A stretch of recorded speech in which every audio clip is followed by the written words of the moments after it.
আব্বা বলছে যা রে মা যা, অসুবিধা নেই। তো শ্বশুর বা তো শাশুড়ি বা জামা যদি কিছু বলে, খালি তুই একবার মিস কল দিস, তারপর দেখলো কি করতে হয়। হ্যাঁ, আমাদের শিক্ষা এই রকম।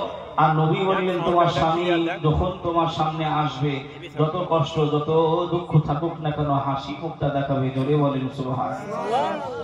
ভাই ও বাবাজি, সোনার মানিকেরা, জওয়ানেরা, ও যুবকেরা আমার, ও আম্মা জান বোনেরা, খালারা বেটিরা, আল্লাহ নবীর দুনিয়ার বাদশা হাবিবুল্লাহ জনাবে মুহাম্মদুর রাসূলুল্লাহ সাল্লাল্লাহু আলাইহি ওয়াসাল্লাম।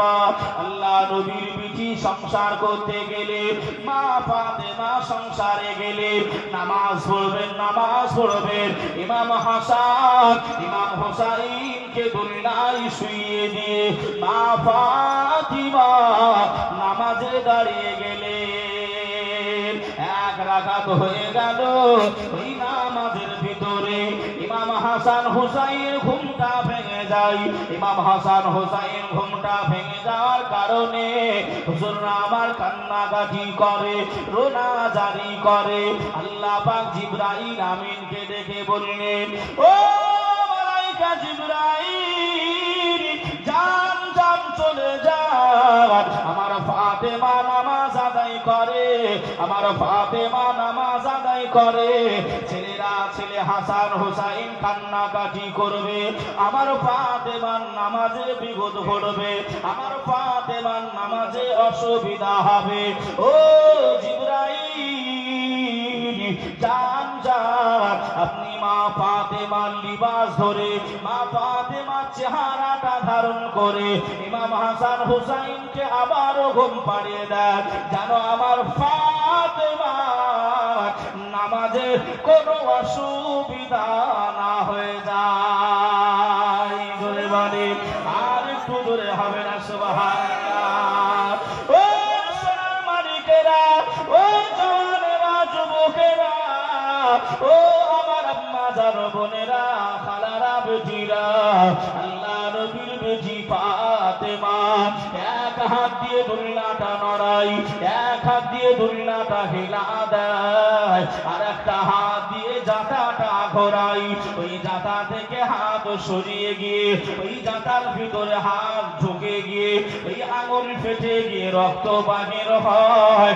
আম্মা জান ফাতেমা জানতে পারে নাই, আম্মা জান ফাতেমা বুঝতে পারে নাই। পিছন দিক থেকে হযরতে আলী একটা পিঠে আস্তে করে চাপড় দিলেন, একটা মহাব্বতে চর দিলেন। ও ফাতেমা, তোমার আঙুল জাতার ভিতরে ঢুকে গিয়ে আঙুল ফেটে রক্ত বাহির হয়। ফাতেমা, তুমি বুঝতে পারো নাই, জানতে পারো নাই, আমি আলী, আমি গরিব মানুষ, আমি অসহায় মানুষ। যাও যাও, তোমার আব্বা জানের কাছে চলে যাও, আর তোমার কাজের জন্য দাসী নিয়ে এসো, একটা গোলাম নিয়ে এসো।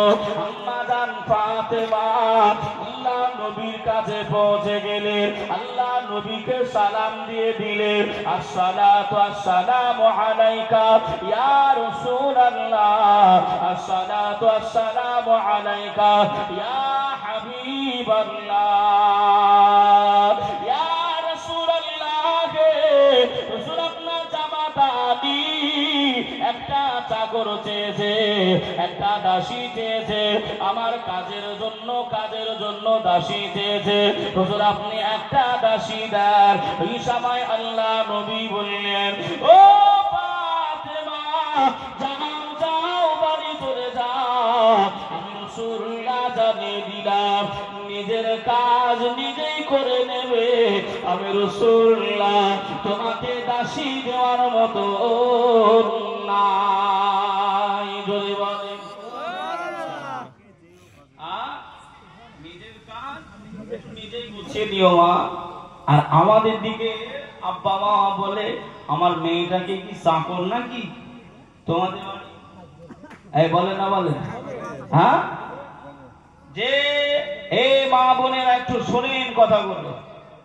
জীবনে জীবনে বহু ভুল কাজ করে ফেলেছি, অন্যায় কাজ করে ফেলেছি। যদি এখনো শুধরাতে না পারি, যদি রাসূলুল্লাহ সুন্নাতে কোনো জীবনে আনতে না পারি।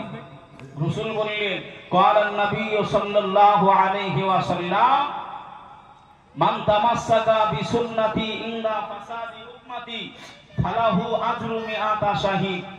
আখিরি জামানায় যে ব্যক্তিটা আমি রাসূলুল্লাহ আমার একটা সুন্নতের পায়রবি করবে, কয়টা সুন্নাত? একটা সুন্নতকে আঁকড়ে ধরবে, ওই সুন্নতের পায়রবি করবে, আমি রাসূল জানিয়ে দিলাম তার আমলনামায় একটা নয়, দুইটা নয়, 10টা নয়, 100 শহীদের দরজার সওয়াব আল্লাহ তার আমলনামায় দেবে। জোরে বলেন সুবহানাল্লাহ। আরেকটু জোরে হবে না? আমার যুবকরা নবী পাকের সুন্নত সব ছেড়ে দিচ্ছে। হ্যাঁ, এখন সব ফ্যাশন করার চেষ্টা, ফ্যাশন। আরে বাবা, নবীর সুন্নাতকে যদি তুমি মেনে নিতে পারো, এর ভিতরে কল্যাণ রয়েছে। কি আছে বাবা? কল্যাণ রয়েছে, ভালাই রয়েছে। যেমন একটা উদাহরণ দিলে বুঝতে পারবে। আমরা রাসূল বললেন যখন তোমরা খাবার খাবে, ভাত খাবে, দস্তরখানা বিছিয়ে খাও।